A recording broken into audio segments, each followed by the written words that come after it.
Well, hello there. Hey, everybody. It's us, the Jack Kirby Museum. Well, it's Rand and Tom of the Jack Kirby Museum. There we are. Hey, Tom. Hey, Rand.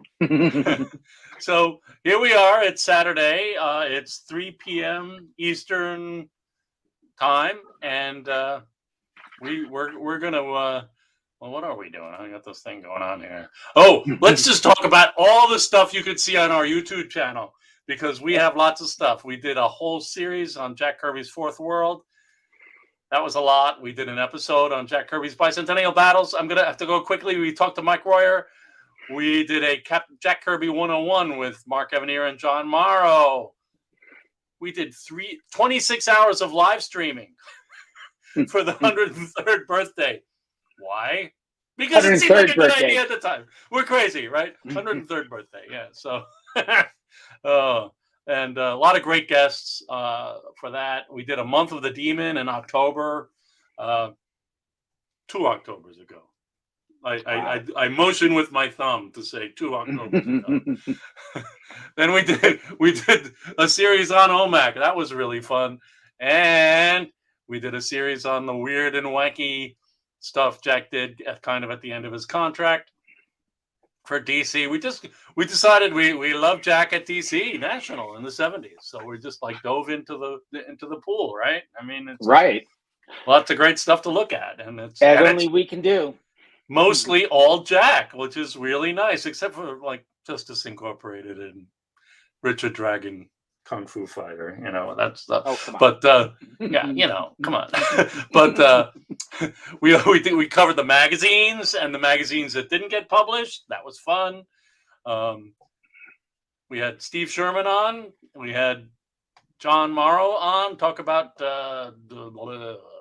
anyhow. Go to our YouTube channel. Lots of stuff. Oh, what happened there? See, something going on. Oh, and then we also did Comic-Con at Home. We did Jack Kirby's favorite stories, Mother Delilah, and The Pact. I just put them up on our YouTube channel. Subscribe to our YouTube channel, please. So, why not? Take our alarms.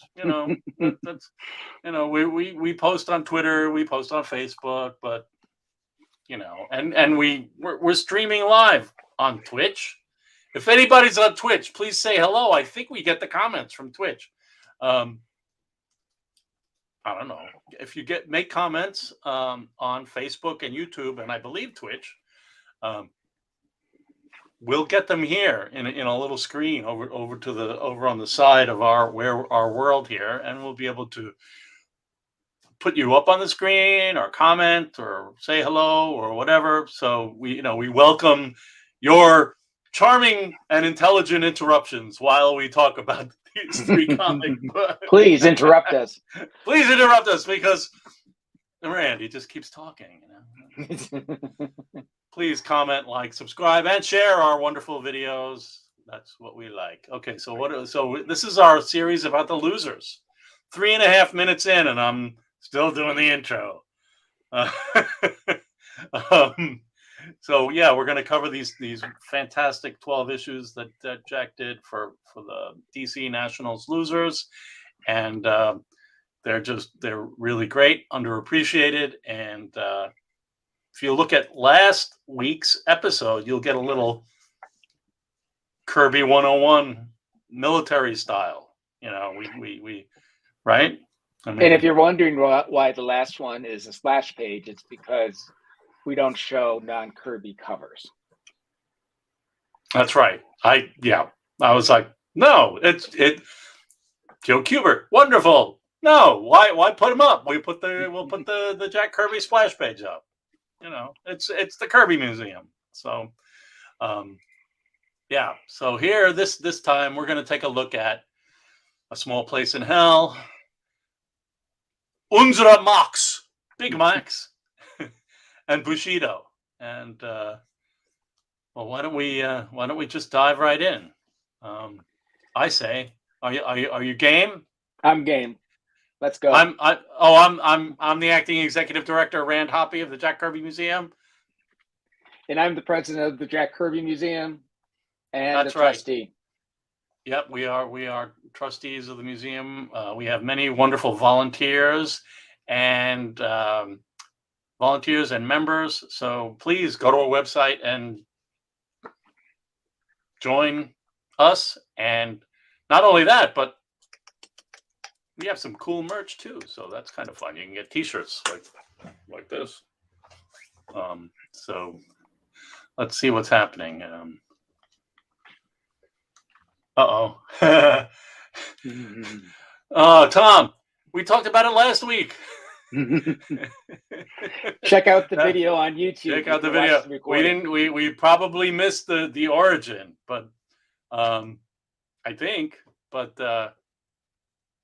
or was it Kill Me With Wagner, and then something about the devil. The devil's on board. I don't know, right? The circle. Anyhow, so good to see you, Tom. And I owe you a phone call. I know.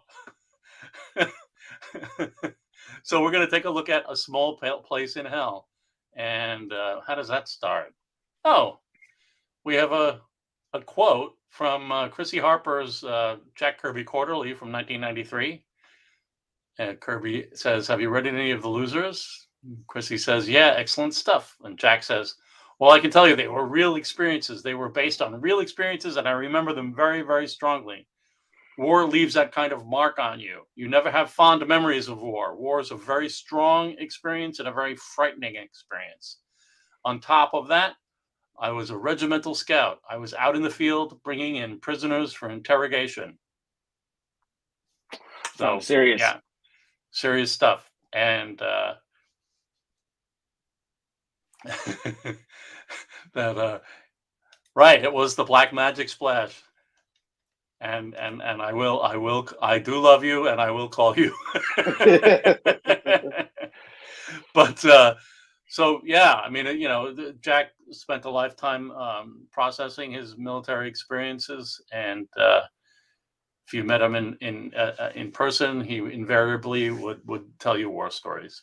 So rather than science fiction stories or romance stories or the other wonderful stories that he told very, very well, but in person he would talk about fighting the Nazis. So that's a little bit of insight into his personality. I will just say, well, all right, let's move here. Oh, right. So we have a photocopy of Kirby's pencil art. And, the thing about this that just as a reminder to folks who might not have heard our other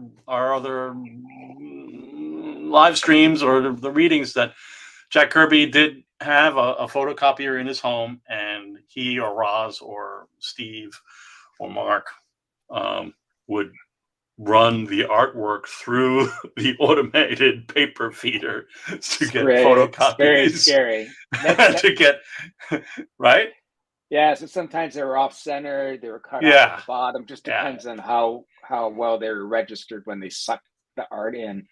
And you could see part of the belt. They used to have this like belt that would suck this it is in this is very the belt top. up here. Right. So it's he would make copies of it before it would get sent off to Mike Royer or D. Bruce Berry or the like. So it's a treasure trove of copies of pencils that we get to look at. It's too bad xerography wasn't available before that time, but we only have limited copies of pencils from before 1970. 1973, like issue 5 of New Gods. And before that, there would be, especially even DC earlier, some of the earlier issues, there were stats that were provided to Jack by DC, and then of course Marvel when he was at Marvel before that. So we have some going back to the 60s. But they were I think they didn't run those all the time because they're kind of expensive. Yeah, they are. So it was xerography that really made it happen. Unfortunately, after Vinnie Coletta was no longer working. So that's a whole nother story. Anyhow, so here's the pencil photocopy. And there is the printed cover. And just a personal anecdote, this is the only copy of The Losers that I bought off the newsstands as a young man. I think I bought Mr. Miracle 18, and I was buying Commandy, and then I just noticed this and bought it, and I liked it, and I didn't buy any more. Oh well, but I did it. I remember enjoying it, but I used to call them Army comics for some reason, and I just didn't like Army comics. I like, I like superheroes. I was more getting caught up by Jim Starlin and stuff like that. So more like cosmic space stuff, blacklight posters and incense. So that's a pretty great cover. Square. I guess a lot of them are square, right, Tom? On this one? Yeah, for some reason they sectioned off the top part with the logos and all that. Yeah. He did that on Commandy as well. Yeah, and the Sandman stuff had some squares as well. So, yeah. So we have this this strange initial splash that became, I guess, was the theme for the issues, with the non-Kirby heads of the losers in a column along the right, and the team is heading into a town. Right. Yeah. So Jack didn't. You might want to tell him that Jack didn't create the losers. He took it over. Right. That's right. He did. Yep. And that's why, like the stats, those are stats on the right hand side that says losers. Jack didn't do that, and you can see from that, kind of how Jack took on those characters and kind of made them his own, with their own personalities and everything. Yeah. Yeah. Looks like Russ Heath drawings to me, but I could be wrong. I know, but the comics were written by Kanigher, and they were a very different kind of comic. But Jack made it his own, and so here's the team, and they're heading into a town, and well, there's something in the town that they didn't expect, which is that it is occupied. Aren't they supposed to be like on furlough or leave or something? Or wasn't that what this was before? I just know that the truck driver dropped us in the wrong town. Oh, right. The truck driver dropped us in the wrong town. Yeah. Yeah. Oh, there was supposed to be 3-day passes. You're right. In the upper right corner. I missed that. It was a 3-day break. They're supposed to go to a town and relax. You are correct. Right. So yeah, it was not the town that they expected. So I like those 4 panels at the top of the characters with the other one in the background, then the other one's forward, great. Then the other one's in the background, then the other one's forward. Yep.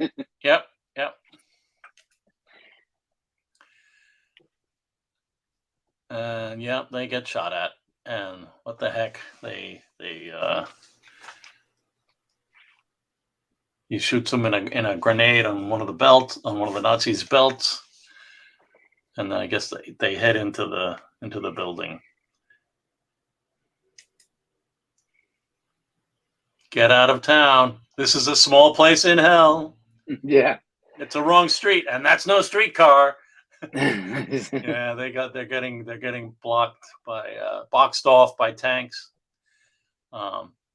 Really, they are in trouble. Oh, here's one of our mega side by sides. This is one of the only pages of original art that we have for this issue. We're kind of low on original arts for these issues. So, and you may not know, but we've been working on the digital archive since 2006, and we've been archiving and collecting scans, high quality museum quality scans. So if you have a Losers page or complete issue, even better, please contact us at info@kirbymuseum.org. Yeah. And so you can see, what from Kirby's pencils here, that how it progressed into D. Bruce Perry's inks and how it was again published. And yep, that's right, Tom. It is very cinematic and filled with his war memories. It's a great series, and especially this story is very much so. Yeah. All right. So yeah, I'm sorry. So they just to go back, they end up in the building. I thought they ended up in the building on the last page, but they're actually in the building now.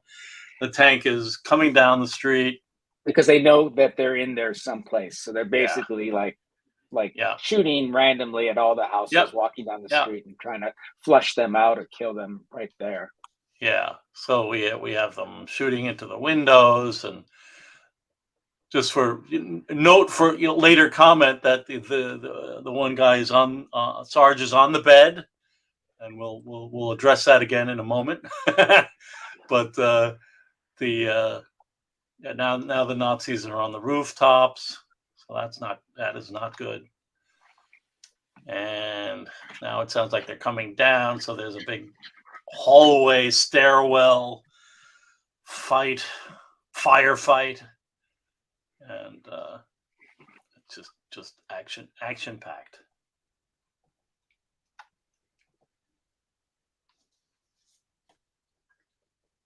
And then the boys like throw some grenades up on the roof, and they just keep going. Now they've kind of identified their location by fighting back and throwing these grenades. So they're going to get even, the Nazis are going to really close in. Yeah. They're going to gang up. So here's again the pencil photocopy. We do have most of the pencil photocopies for these stories. So that's fun. We get to see that. And I tend to do splash pages or pages that have large panels, just because they're more fun to look at on if you're looking at this on your phone, if you just to make it a little easier for the smaller formatted viewers.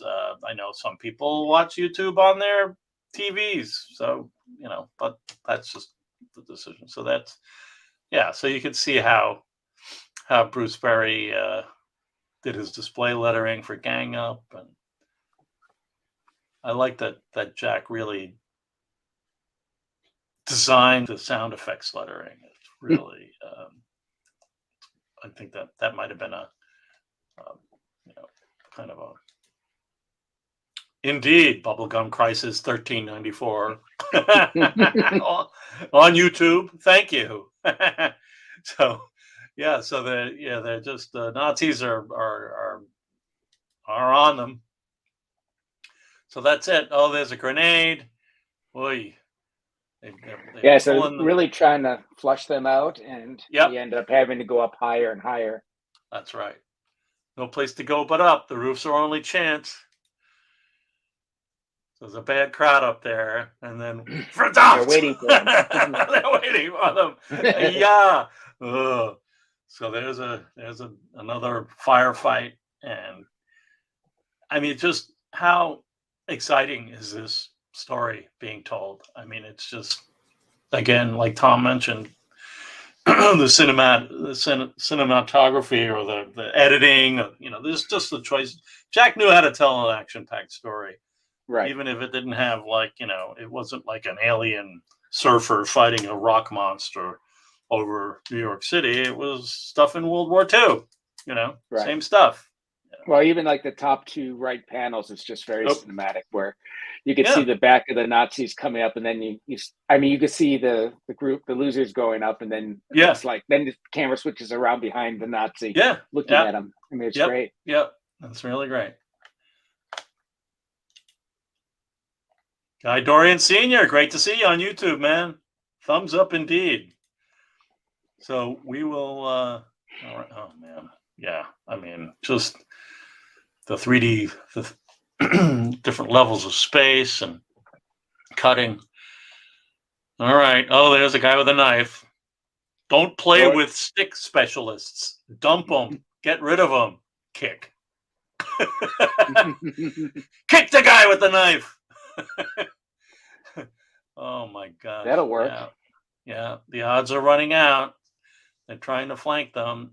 If they do it, we don't make it. You just keep shooting. Uh-oh, roof's too hot. They climb down. They go down the gutters. That's right. The guy says the backwards S composition. Yep. So it's all moving the eye. This is the Jack was expert at after having done this. What is it? 73, 74? He's been doing 74, I believe. Yeah, he's been doing it for 25 years. Yeah, if you follow like the top right, the first panel, it's pointing up to the right, and then makes you look at the knife. The knife points down to the left, and then in the middle. Right. Yep. Yeah. Just really, really good. So then they're out, and then what happens? Oh, there's some guys got a motorcycle and a sidecar, and there's something going on. And then jumping jackhammers. And they're getting bombed by somebody, and it happens to be a lot of pows. Pow, pow, pow. Yeah, it's loud. Show's over. Small arms now. And it sounds like our stuff, and then it is. And Cloud is alive. Captain Storm is bringing out the boys. The home team just showed up, and there it is. So that was. It's a lousy town. It was a lousy town. Yeah. They won't like it. So then of course, there's a general. Holy smokes! It happens to be, the general is like, "How did you get here?" And he says, "Well, it was rough. You took them off our backs." Then he kind of identifies them, and it's General Patton, ladies and gentlemen, not George C. Scott. Actual General Patton, as drawn by Jack Kirby, and so he says, give these guys some medals, and then maybe they can go on their break. But he calls them losers. Yeah, he knows, and he says he knows who they are. Yeah. No worry, Lantern Zone on YouTube. It's great to have you here. Oh, look, we're back. Hello, everyone. So that's Jack's second issue, and it's just action packed. 18 pages, man. Just really, really, really something. So and then of course, sorry about that. Submachine guns of World War II. So Jack totally had the reference for all of this stuff. There's a letters page. Is it in this issue that Steve Sherman writes and says, "Yeah, Jack's got all the research, all the reference." So there's these guys, U.S., U.K., Germany, Italy, Germany, U.S. again. Hey, that wasn't up long enough. Bring Guy back. Sorry. Yep, Jack. That's that was the way that Jack really made you feel like you were in the middle of the action. You were actually engaged. Guy knows whereof he speaks. So more coming. Next issue, combat uniforms. It's true. We'll see them soon. It's the fashion issue. Okay, so this is Steve's article for the second issue, where he talks about how Jack has the research, and Jack is getting into it so much that the next time I see him, I wouldn't be surprised if he's wearing his own old army uniform. And there's Kirby machines, but he, and it's he covered the Korean War in Foxhole. In the 60s, he came with Sergeant You-Know-Who and his howling you-know-whats. We covered that last week. Yes, we did. A little bit. That and Battle and all that. Yeah. So that is mail call for this issue. And here's something from an interview that was in a fanzine, in Barry Alfonso's fanzine called Mystico Griffil. I did a story like hell is in a very small place. That was the name of the story. My lieutenant discovered I could draw, and I wound up with a bunch of Texans. So this Texan, was about 5'3", and he had an inferiority complex. You can't be a Texan unless you're 6'7". Okay. I did Captain America, and I could draw, and he wanted me to stay with him and become his runner. So I was his runner. We wound up in this town, which nobody had, and we wound up in this terrific hotel. Now the Germans are running all over the place, and we're in this place.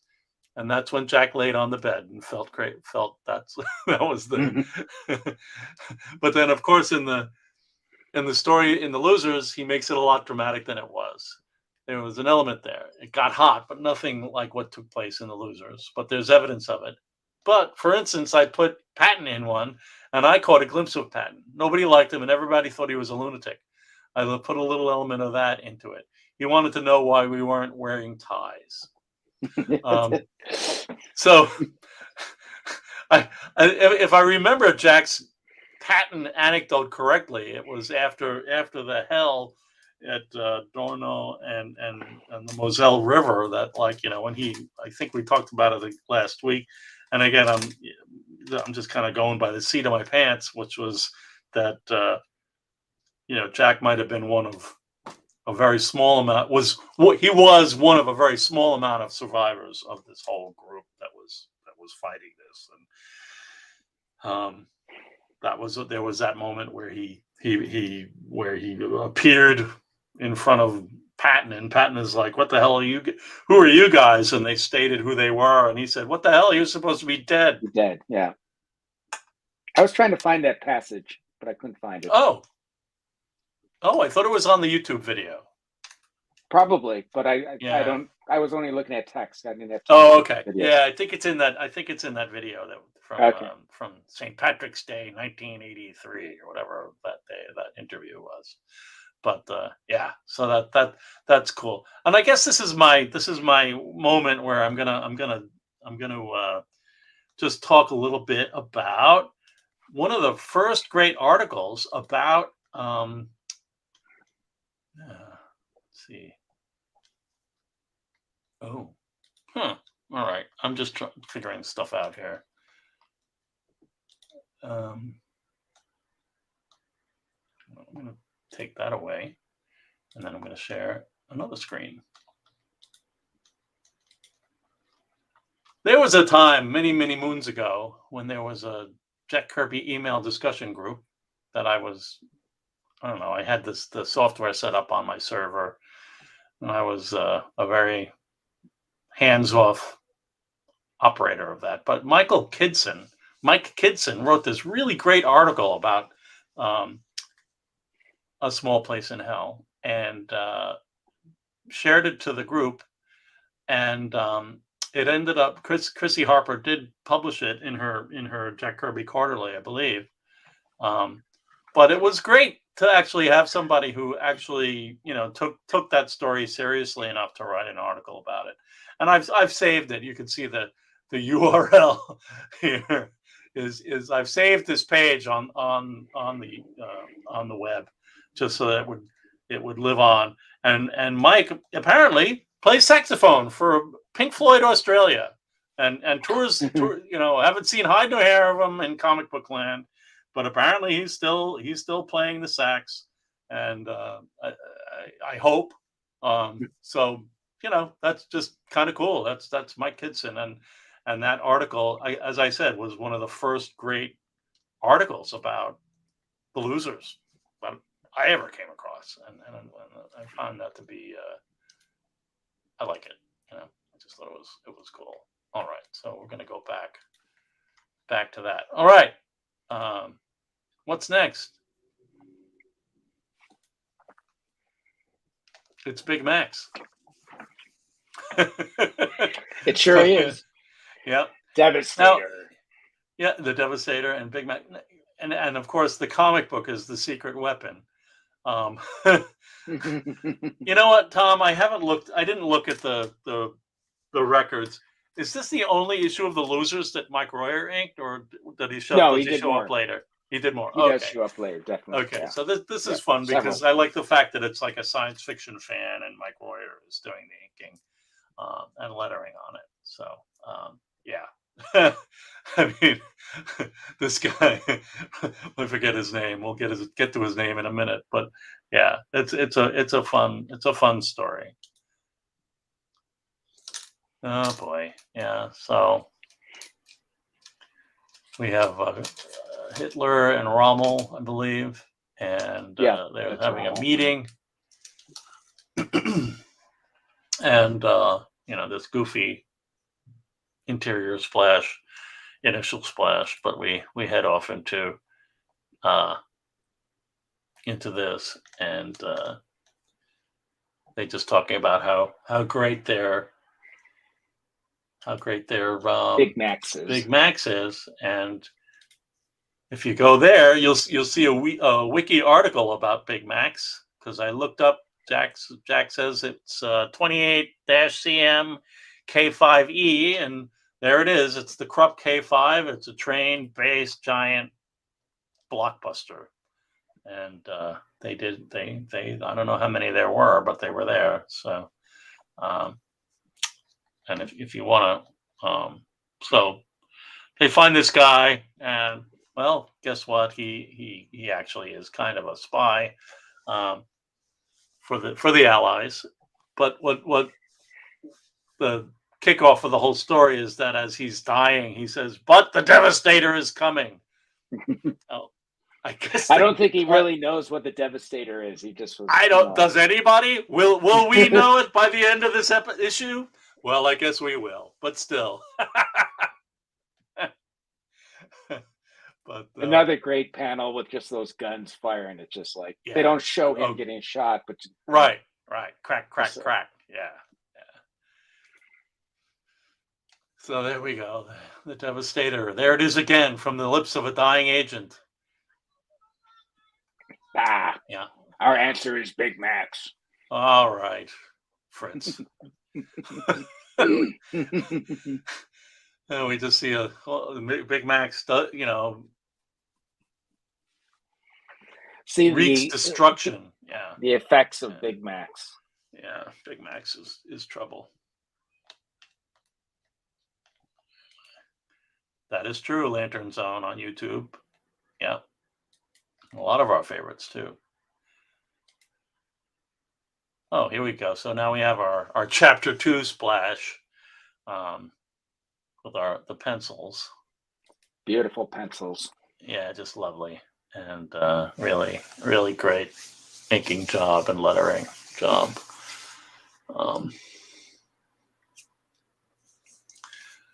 So yeah, well, looks like we fouled out again. Oh, that's the third agent they've lost. Oh, yeah. Great. I love that upper. Yeah, the second battle's great, isn't it? He's not amused. The Nazis don't know about the Devastator. Well, at least they're curious about it. Okay. We're ready to put on a real show for their spotters. So now it's Big Max. Oh boy. Yeah. Oh, Max is wreaking havoc again.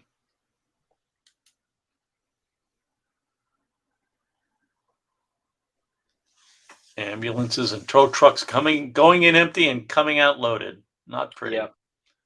Yeah. And dead horses or cows or whatever that thing is. Yeah, anything. Yeah. So what a mess. We'll do anything to stop this. Oh, I put this in for the destruction panel on the top.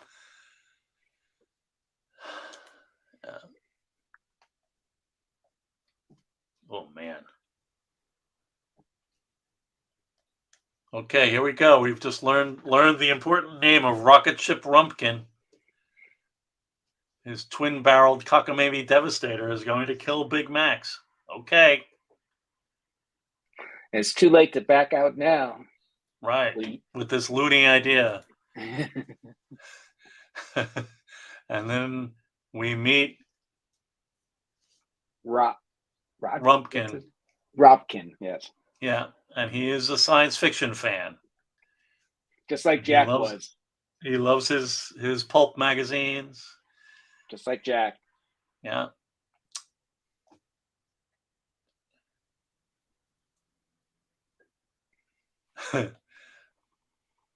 And Chapter 3 splash. The chips are down. The risks are high. The losers unveil their indescribable threat to Big Max. It's Rodney Rumpkin, science fiction soldier. Give the kid his books back.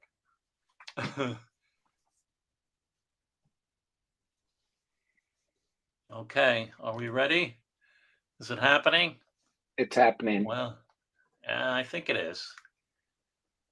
So,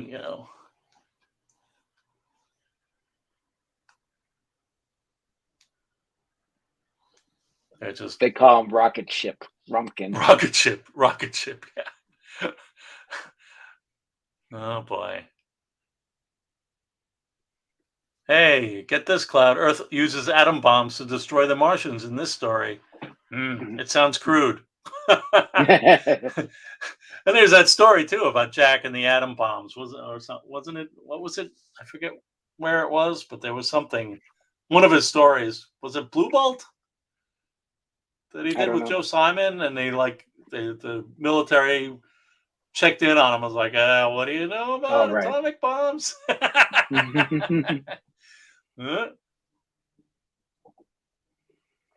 Okay.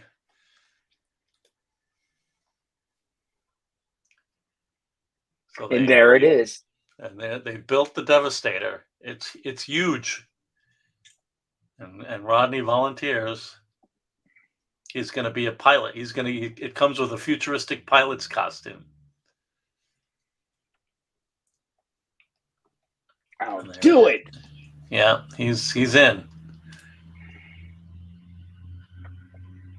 And then some enemy planes come in, and the Devastator just takes them right out. Wow! And the citizenry see it, and they're like, "Well, it destroys without effort." And then it moves on, and they're like, "Well." They sure gimmicked up those captured aircraft. Yeah, what do you say? It was all like a ploy to get like attentions and get the public to see it, so that maybe there's spies in there and find out. Yep. This whole thing is a phony. The weapon is a phony. The wheel is a phony. What can happen to a phony? Boom! Big Max is out in broad daylight. Airstrike 4. Because before it was only at night, so they couldn't track it. It was difficult. So they were trying to do this whole thing to get it out during the daytime. Wait a minute. Do we have another coloring issue that they had a Big Max happen and it was at night, but it really didn't look like night in the comic? That's true. Yeah. So we just kind of jump back. Boop, boop, boop, boop, boop, yeah. Boop, boop, boop, boop, boop, boop. Come on. All right, those are interior shots. All right, it's a little dark. Yeah, it's supposed to be nighttime, but they could have done a better job at nighttime. Yeah, well, they didn't seem to like that. I guess you could say that's nighttime, but it's hard to tell. And this too, it's kind of dark, I guess, but not really. Yeah. All right. Yeah, they could have made it better coloring. Make it clearer that it's at night. Right. Because then the story makes more sense. It has a little more sense that he says in broad daylight, and it's like, we hear you, and then in comes the Air Force, and rest in peace, Big Max. Let her go. Peace. Yeah. Job well done. A win for the loonies. Well, the Devastator's a wreck. You're not a fraud, Rodney. To all the Rodney Rumpkins, victories are won yesterday. Recognition must wait for tomorrow. All right. Dragon Fruit on YouTube. Live the code, die by the code. Yes, it's coming. Bushido. Thanks. Oh, we have Let It All Hang Out. Some uniforms, insignia, and the fashion insignias episode. and medals. So we have some original art for that. That's fun. We actually, there was a donation several years ago, which is really interesting. A series of books on that were in Jack's library, and some of these books had military uniforms and other types of things. And we've actually located some of these poses with correlating images in those books, which is interesting. True. Yeah. So there's the original art and printed version for the Allies uniforms. And then this one we actually, for some reason, we don't have the pencil photocopy for the Allies one, but we do have the opposition's all three versions, so you can see how Jack penciled it and then handed it to Mike Royer, and Mike Royer whipped it up there in ink. Looks like Royer to you, right? I mean, I assume it was the same issue. Royer. So yeah. So that's pretty cool. Yeah, he did the lettering too. It's his stuff. Yeah. Yeah, and then we have this really great essay from Jack before the letters. Before the letters begin. I guess the letters are going to come in the next issue. There is actually a really good letter, but you can pause the screen and read this if you'd like. It's pretty fun. Don't you see that there? It's his mailbox in Newbury Park, California, and the end of it. He's basically saying like, "Don't write to me for back issues." Subscribe or stay on it. Like it's I'll even do that. But yeah, it's pretty good. It's pretty good. All right. Now what? Oh, we have another quote. It's scary as hell. I did one story called The Apartment, which was real, and you could see the Germans running. What do you got? I looked for The Apartment as a story through comics.org, and it doesn't exist. So I don't know what he was referring to. I thought it sounded a lot like Little Place in Hell. It did, yeah, because of the roof. Yeah, right. Yeah. Continue. So there I was walking down the streets. I never dreamed of walking. I mean, coming from New York City, the Lower East Side, here I am walking down the streets of an empty French village, cobblestone streets, looking in stores, and the German SS is coming around the block. Well, war is a thing between human beings, too. It isn't just me fighting Hitler or anything like that, a comic book story. It's a real story, and these are real guys. And let's face it, you're not there to play golf. No, you're not. That's true. All right, so now we're going to head into Bushido. This is a fun story.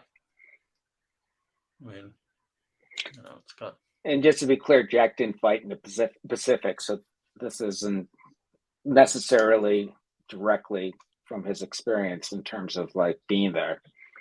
But I'm sure the fighting is somewhat reminiscent of his fighting. Yeah, I mean, once again, this kind of feels like it would be better if it was colored a little darker, but that's just me.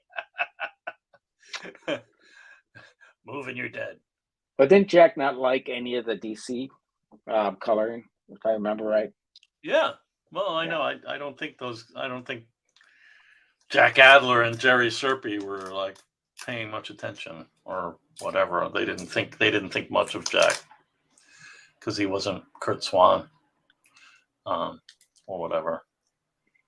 There we go. So they've grabbed this guy. Who's it? Yashimoto? think so. Yeah, and of course, then Jack, of course, gets to show us some more like military stuff. Like, it's a machine gun of this type, and this is a howitzer. I tell you, look at this. It's pretty fun. And they blow up the howitzer, and then there's a French guy in a boat. So I guess they're always in a boat, aren't they? Yeah, I guess. Yamashita, yeah, Yamashita. They've got Yamashita, and he's like a god to these men. Oh man, yeah. Jack's like doing the French accent thing. Oh, here we go. So here's a pencil art. Original art. That's great. Mm-hmm. And this is P. Bruce Berry. It's not Royer anymore because they flipped back and forth. Yeah. I don't, the skin tones are weird for, yellow for the Asian guy and red for the Native American guy. Yeah. I don't know. Just a little weird. But they've got him, and then of course he doesn't speak in perfect English. But here comes the search plane. We've got their hero, so they're not going to shoot. Yeah, come this way, and then Yamashita fights with his feet because they treat him like a god, I guess, his men. Yeah. And he attacks, and he runs, and escapes. And the French person calls all the losers fools. Yeah, fools, I tell you. We'll get him. Don't push us, He's a jungle Frenchie. animal. Oh, yeah, okay. Look how he's losers. Yeah, losers. Losers. No one there you are called that. Oh, man. And then there's like the close-up on the eyeball. Frenchie! Frenchie got grabbed by a trap. Pulled up. And then now the team is getting hit. And it's, hello, Yank. How you like that, Yank? Oh, this is fun. The jungle explodes with action.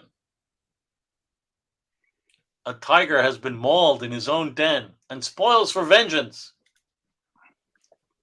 The losers tense for final showdown. Now I come for you. All right. Mon Dieu. Frenchie's hung up by his leg. Pig. Have mercy. Disappear. Yeah, have mercy. Yeah, hear that? Stupid pig. Hear that, Yank? And then the tree. Guy's up in the tree and he's like, nope, over that way. They fan out. So. And then. Gunner is seized from behind. Yep. They sneak up on him. Boy. So they have Gunner and the French guy now.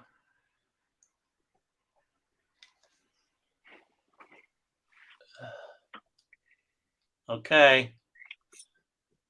So Yamashita says, like, all right. Yamashita says, Cloud, come out and fight me. So he's kind of he's trading himself for the two, Frenchie and Gunner. Yeah. All right, here we go. We send them over. All right. Then it's time to fight. And Cloud tells him not to intervene. This is my last order. That's right. Good luck. Live by the code, die by the code. That's the code. Here's the code. And then here they go. And he does kind of like a bad thing. That doesn't seem very code-like, but whatever.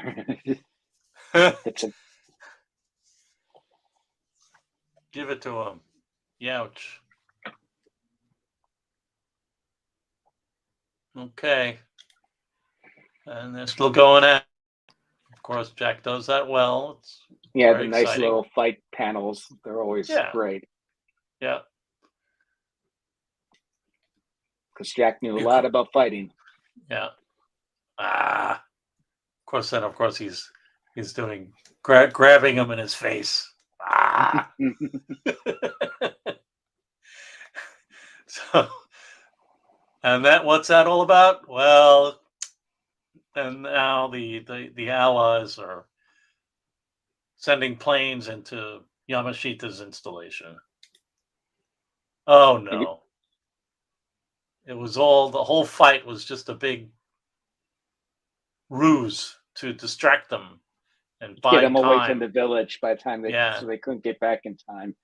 That's right. Yeah. There comes the Marines coming in from the sea. The Air Force is attacking from the air. And Cloud runs back. He runs back. I'm back. Give me room.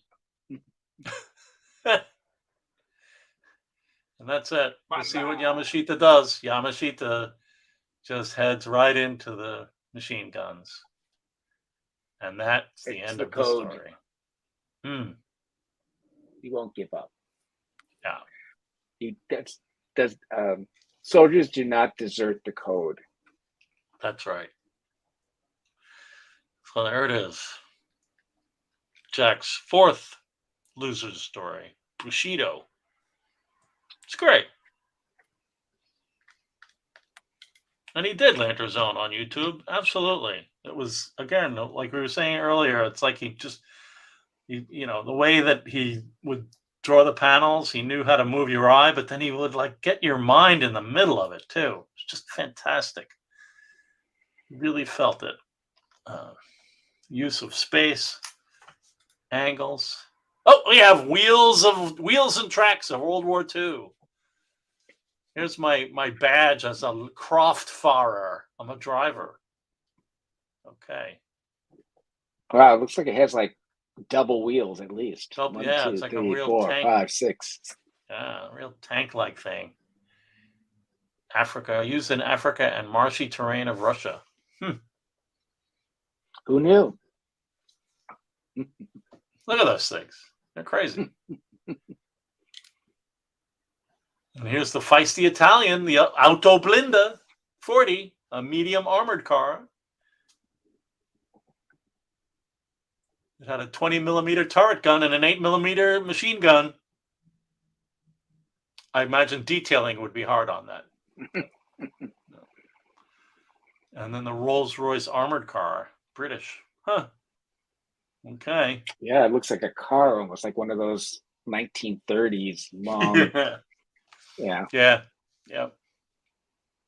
All right. The best is yet to come. The artillery and the big boomers. Okay.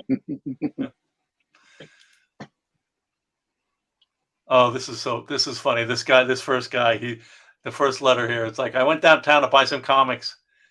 I didn't, dear Mr. Kirby, I didn't expect you to see you doing a war comic. I buy the war books habitually and was halfway home before I saw who did this one. I always thought Jack Kirby did science fiction comic books because he could do anything other type. I thought that his preoccupation with shapes would make a funny book or a war comic look awful. I was wrong. John, I apologize. Providence, Rhode Island. Our Fighting Forces 151 was wonderful. Yeah.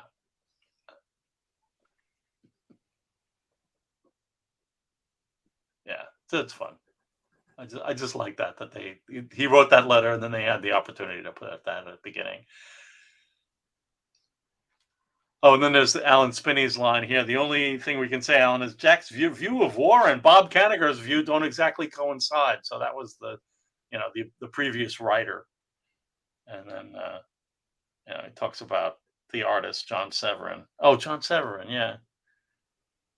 So, what else we got? Anything? No. That is our 3 issues. Oh my God. I feel like, I know. It's been It's been a delight. No, I love these comics. They're just great comics, and we need a DC. We need a new edition of this stuff, right? Isn't the Yeah, it's old. I mean, I think it's I don't know, early 2000s, mid 2000s, or there later was the 2000s probably. There was never a trade paperback, right? It was just the Oh, there hardcover, is. and that was it. Oh no, it's not. It's a hardcover book. Only the hardcover. Yeah. Yes. Yeah. I don't know. I think so. I think you're right. I think so too. Yeah, yeah. That's the only thing that came out. So they're of course out of print, and they're kind of rare. They're hard to get. Yeah. So buy the new stuff when it comes out. Otherwise, it's going to be gone, and they may or may not reprint it. Except for, of course, if it's the Fourth World, which has been reprinted about. Going to get reprinted and reprinted and reprinted. Yeah. Now you should read it in this order. Oh. Okay. we need when it's this big. We need a Fourth World that's like really large. Right. Like the New God 7 that you made. Yeah. Well, the absolute the second issue of the Absolute Fourth World came out last month, and the museum contributed some of the images in there. You'll see some of the toy images. So part of our mission is to also promote Jack Kirby, and sometimes that means helping publishers and other museums and other galleries show Jack Kirby. Yeah. So we've got the Partisan supports that. Yeah. No, it's image services definitely help us pay the bills and continue our mission. So we have the Partisans coming up next, and then Goodbye Broadway, Hello Death, and then Panama Fatty. So we've had. Other than Kill Me with Wagner, these comics have definitely been a big sausage fest. All men, all beaten up men, all the time. So we'll at least I believe there's a woman character coming in a few issues, so that's something. But we'll see. I haven't even read these comics in a long time, but at least the last few issues, it's all been tough guys in tough situations, beating the crap out of each other. War is hell. War is hell. I tell you, it is. It's terrible. But I don't know. I think that's about it for perfect us. Timing, just an hour. Yeah, it's almost an hour. It's perfect. So we've got. We have these things all thought out and timed very perfectly. Well, we figured it out. That it takes us about 20 minutes to do each one, or 15 minutes to do each one, and each a regular comic. So we've got Mile a Minute Jones and Ivan. I forget the name of the first one here. Might not be. That's the one with Panama Fatty in it, also the first one. Oh, she's in there too. Yeah, that's the conclusion from the issue prior. I forgot it's a two issue Correct. thing. Yes. Oh man, we're gonna have a cliffhanger week to week. We've done that before. That's fun. Many times. It usually ends up that way. Yeah, and then these guys, and on the 26th, who knows what's going on? Right now, I'm currently thinking maybe 3 p.m. at Eastern time isn't optimal, so maybe we'll move it earlier. I don't know. Maybe. I was looking at like a colored chart of YouTube traffic on the YouTube analytics site, and it was said that at noon on Saturday was more traffic than 3. I don't know. Really, it's mostly about recording these things and having them up there forever. So available, sure. So that. But please, consider becoming a member. Comment on our videos, other than the chat, and like our videos. Subscribe to the channel so that you get news when we schedule a new one and when a new one goes live. Share our videos. We're kind of working on this YouTube tip these days. So. we'll see how that goes. We have a really great number of subscribers on YouTube already, but why not more? It's Jack Kirby. Could never have too many, that's for sure. Yeah, I mean, you know, it helps us. It helps our ratings. Yeah. It helps us become more important. Yeah, and so you can become a member of the museum. I see. Thank you, Mr. Super Volunteer, Super Kirby Museum Volunteer on YouTube, Steve Meyer.